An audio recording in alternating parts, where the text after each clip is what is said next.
X ಮತ್ತು Y ಎಂಬ ಎರಡು ಅವಿಭಾಜ್ಯ ಸಂಖ್ಯೆಗಳ ಮತ್ತು ಇಲ್ಲಿ ಅವುಗಳ ನಡುವೆ ರಿಲೇಷನ್ ಕೊಟ್ಟಿದ್ದಾರೆ x is greater than y. So x ಮತ್ತು ವೈಗಳಲ್ಲಿ ಎಕ್ಸ್ ದೊಡ್ಡದು ವೈ ಸಣ್ಣದು ಮತ್ತು ಅವೆರಡೂ ಅವಿಭಾಜ್ಯ ಸಂಖ್ಯೆಗಳು ಮೀನ್ಸ್ ಪ್ರೈಮ್ ನಂಬರ್ಸ್.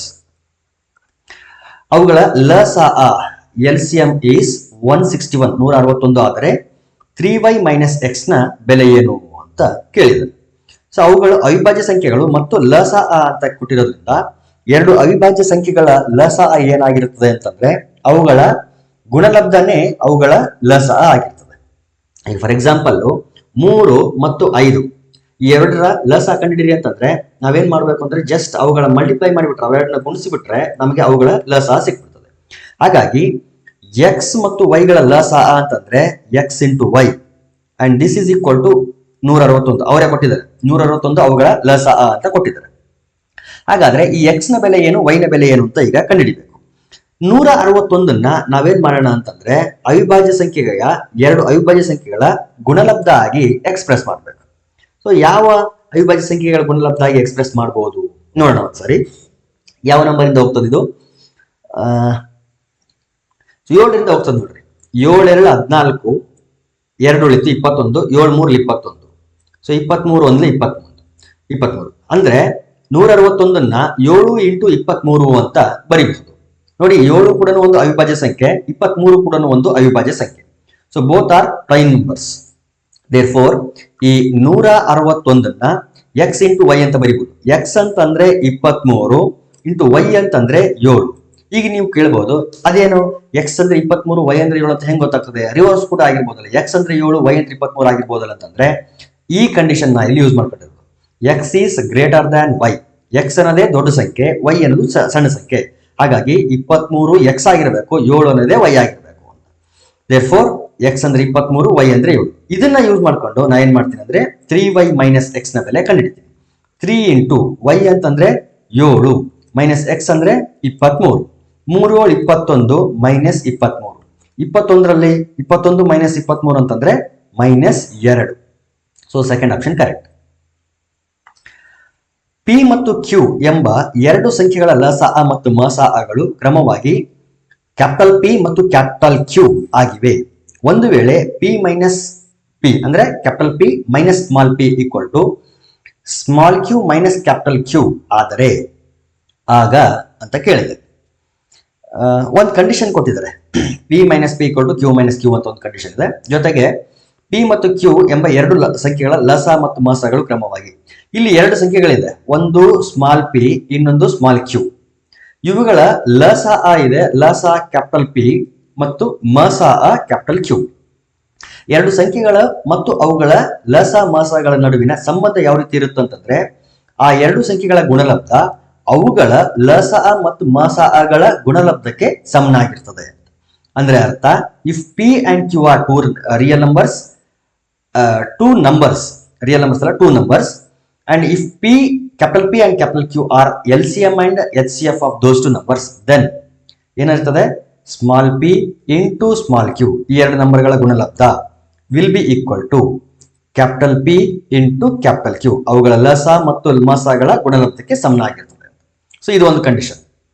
ಇದು ಸದ್ಯಕ್ಕೆ ಇರಲಿ, ಮುಂದೆ ಎಲ್ಲಾದ್ರೂ ಬೇಕು ಅಂತಂದ್ರೆ ಯೂಸ್ ಮಾಡ್ಕೊಳ್ಳೋಣ. ಈಗ ಇಲ್ಲೊಂದು ಕಂಡೀಷನ್ ಕೊಟ್ಟಿದ್ದಾರೆ, ಆ ಕಂಡೀಷನ್ ನಾನು ಯೂಸ್ ಮಾಡ್ಕೊಳ್ತೇನೆ. ಇಲ್ಲೇನ್ ಕೊಟ್ಟಿದ್ದಾರೆ ಅಂತಂದ್ರೆ capital P minus small p is equal to small q minus capital Q. ಈಗ ಮೈನಸ್ ಈ ಕ್ಯಾಪಿಟಲ್ ಕ್ಯೂ ಲೆಫ್ಟ್ ಸೈಡ್ ಬರಲಿ, ಸ್ಮಾಲ್ ಪಿ ರೈಟ್ ಸೈಡ್ ಬರಲಿ. ಏನಾಗುತ್ತಾಗ p plus q equal to minus p ಕಡೆ ಬಂದ್ರೆ ಪ್ಲಸ್ ಪಿ ಆಗ್ತದೆ. So plus p plus q. ನಾವು squaring on both side, ಎರಡೂ ಕಡೆ ವರ್ಗ ಮಾಡ್ತೀನಿ ನಾನು, ಎರಡೂ ಕಡೆ ವರ್ಗ ಮಾಡ್ತೀನಿ. ಯಾಕೆ ವರ್ಗ ಮಾಡಬೇಕು ಅಂತಂದ್ರೆ ಆಪ್ಷನ್ಸ್ ಅಲ್ಲಿ ನೋಡಿ ಸ್ಕ್ವೇರ್ ಸ್ಕ್ವೇರ್ ಸ್ಕ್ವೇರ್ ಸ್ಕ್ವೇರ್ ಇರೋದ್ರಿಂದ ಎರಡೂ ಕಡೆನೂ ಏನ್ ಮಾಡಿ ವರ್ಗ ಮಾಡಿ. ಇಲ್ಲಿ ನೋಡಿ, ಇಲ್ಲಿ small p small q capital q ಇರಬೇಕು. ಇಲ್ಲಿ ಏನಿದೆ ಅಂತಂದ್ರೆ ಸ್ಮಾಲ್ ಪಿ ಸ್ಮಾಲ್ ಕ್ಯೂ ಅಂತ ಇದೆ. ಹಾಗಾಗಿ ಆಪ್ಷನ್ 4 ರಾಂಗ್. ಸೊ ಇನ್ನು ಈ ಮೂರರಲ್ಲಿ ಹುಡುಕಾಡಬೇಕು. ಈಗ ಎರಡೂ ಕಡೆನೂ ಸ್ಕ್ವೇರಿಂಗ್ ಮಾಡಿದ್ರೆ p plus q whole square, ಈ ಕಡೆ small p plus small q whole square ಆಗ್ತದೆ. Therefore, a plus b whole square ಬಂತು. a square plus b square plus 2ab. It is equal to ಇಲ್ಲೂ ಅಷ್ಟೇ p square plus q square plus 2pq. Okay, p square plus p q square, p square plus q square. Okay, ಇಲ್ಲಿ 2pq ಇದೆಯಲ್ಲ, ಇಲ್ಲಿ observe ಮಾಡಿ. ಎರಡು ಕಡೆ 2 multiply ಮಾಡಿದ್ರೆ 2 times of small pq will be equal to 2 times of capital pq.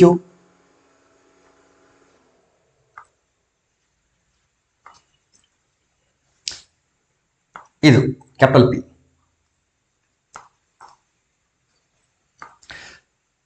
Capital p, capital q. So ಈ 2pq ಮತ್ತು ಈ 2pq ನ ಬೆಲೆ ಎರಡು ಸೇಮ್ ಆಗಿರೋದ್ರಿಂದ ಎರಡು ಕಡೆ ನಾ ಏನ್ ಮಾಡಿಬಿಡ್ತೀನಿ, ಇದನ್ನ ಎಲಿಮಿನೇಟ್ ಮಾಡಿಬಿಡ್ತೀನಿ. ಸೊ ಫೈನಲಿ ನಮ್ಮ ಹತ್ರ ಉಳಿಯೋದು ಎಲಿಮಿನೇಟ್ ಮಾಡೋದು ಅಂತಂದ್ರೆ ಈ ಜಾಗದಲ್ಲಿ ಇದನ್ನ ಸಬ್ಸ್ಟಿಟ್ಯೂಟ್ ಮಾಡಬಹುದು ಅಂತ. ಬೇಕಿದ್ರೆ ನಿಮಗೆ ಗೊತ್ತಾಗಲಿಲ್ಲ ಅಂದ್ರೆ ಇದನ್ನ 2pq ಅಂತ ಬರ್ಕೊಳ್ರಿ. ಇದು ಈ ಕಡೆ ಬಂದ್ರೆ -2pq. ಸೊ ಎರಡು ಕ್ಯಾನ್ಸಲ್ ಆಗಿಬಿಡ್ತದೆ. ಆ ರೀತಿ ನಾನು ಹೇಳಿದ್ದು. ಸೊ ಫೈನಲಿ ಉಳಿಯೋದು p square plus q square is equal to p square plus q square small. So ಇದನ್ನ ರಿವರ್ಸ್ ಬರ್ದಿದ್ರೆ ಅಷ್ಟೇ. ಫಸ್ಟ್ ಆಪ್ಷನ್ ಅಲ್ಲಿ ನೋಡಿ ಯಾವ ರೀತಿ ಇದೆ. ಇದು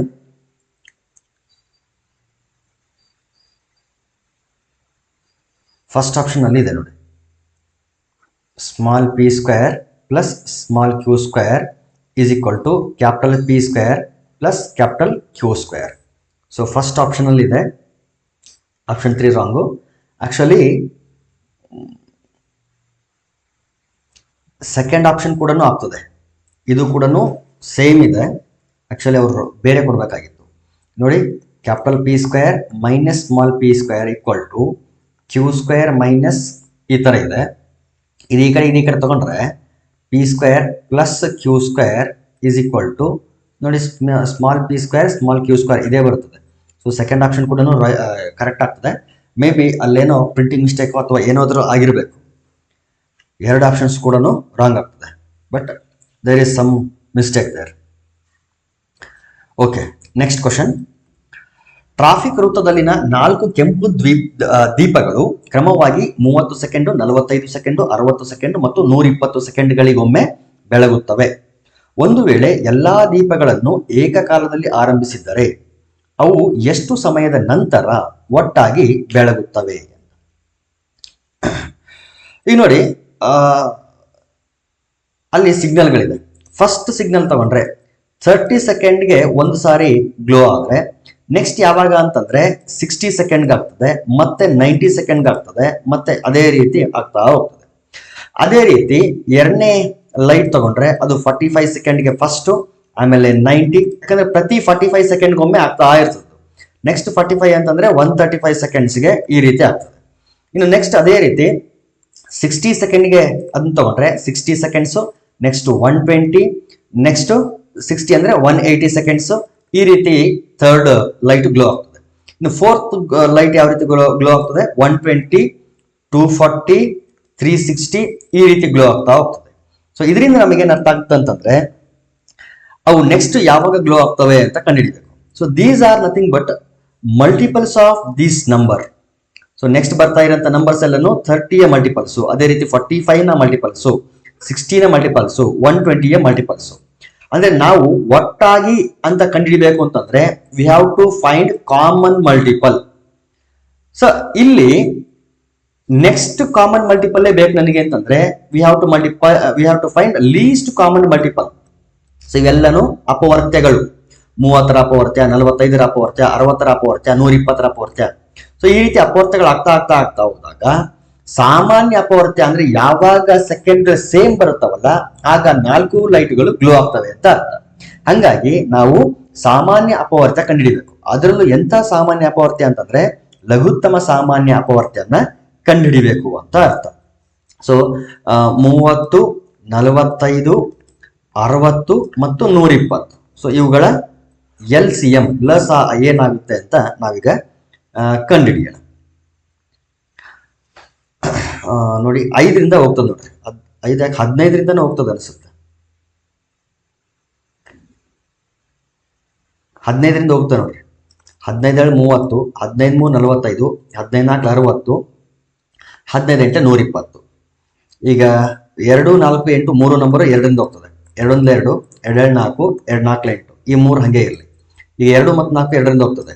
2 1 2, 2 4 ಈ 3 ಈ 1 ಹಾಗೆ ಇರಲಿ. ಈಗ ಮಲ್ಟಿಪ್ಲೈ ಮಾಡಿಬಿಟ್ರಿ.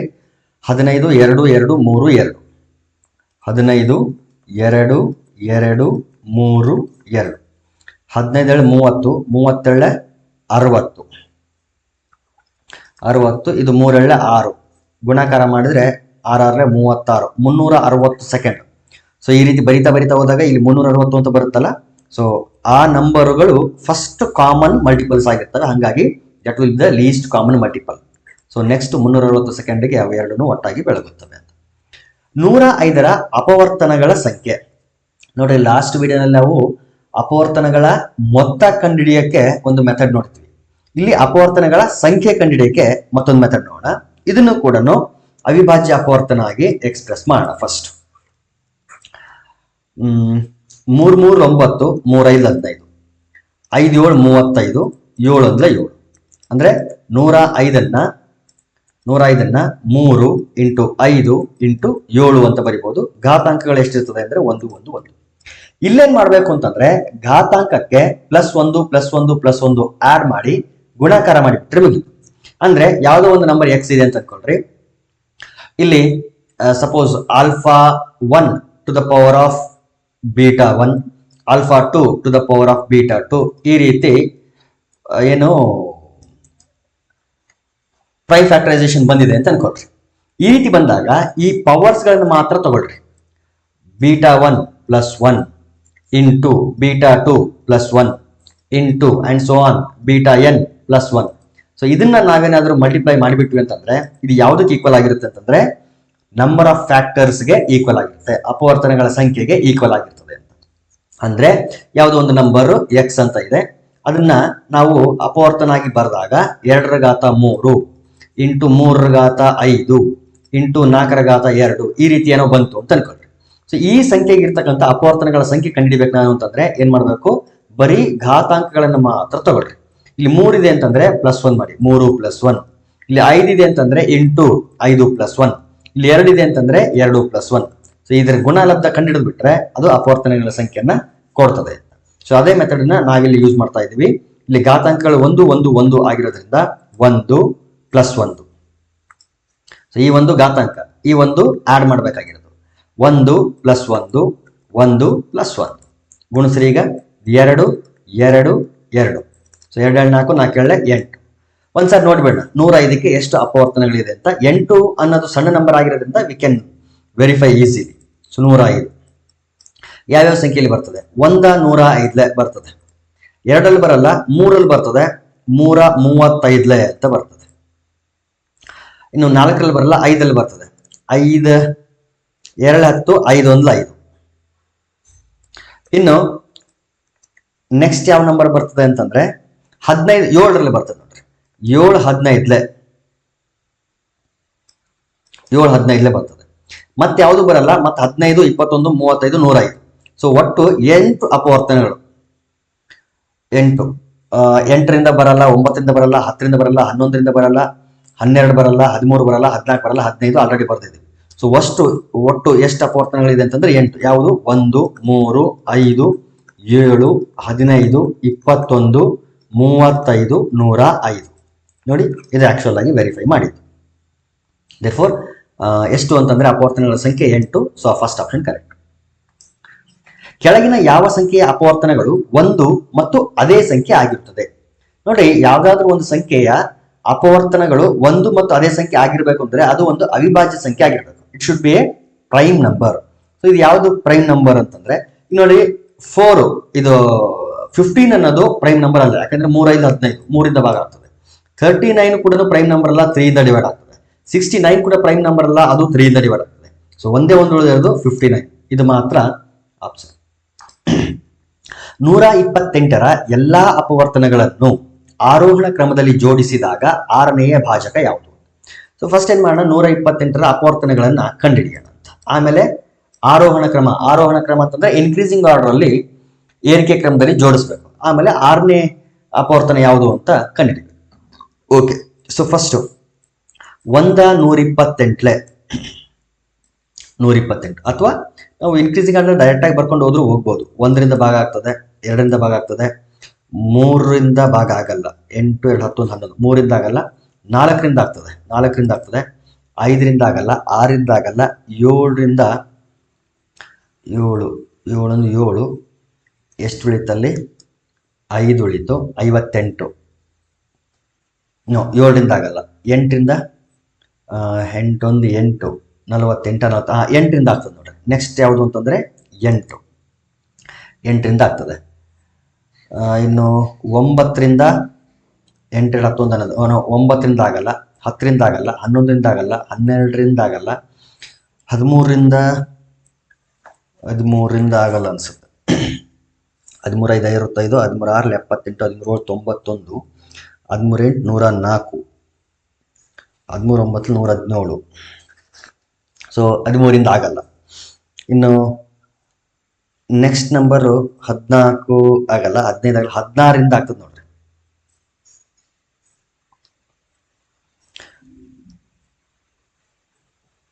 16ರಿಂದ ಆಗ್ತದೆ, 16.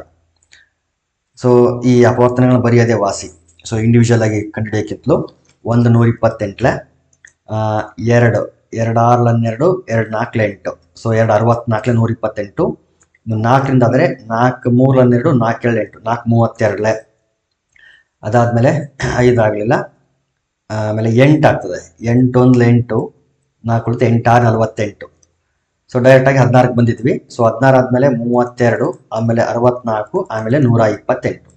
ಸೊ ಇನ್ಕ್ರೀಸಿಂಗ್ ಆರ್ಡ್ರಲ್ಲಿ ಬರೆದಿದ್ದೀವಿ ಆಲ್ರೆಡಿ. ಇದರಲ್ಲಿ 6ನೇದು ಹುಡುಕ್ಬೇಕು. 1 2 3 4 5 6 ಅಂದರೆ 32. ಸೊ 32 ಅನ್ನೋದು ಕರೆಕ್ಟ್. So first option.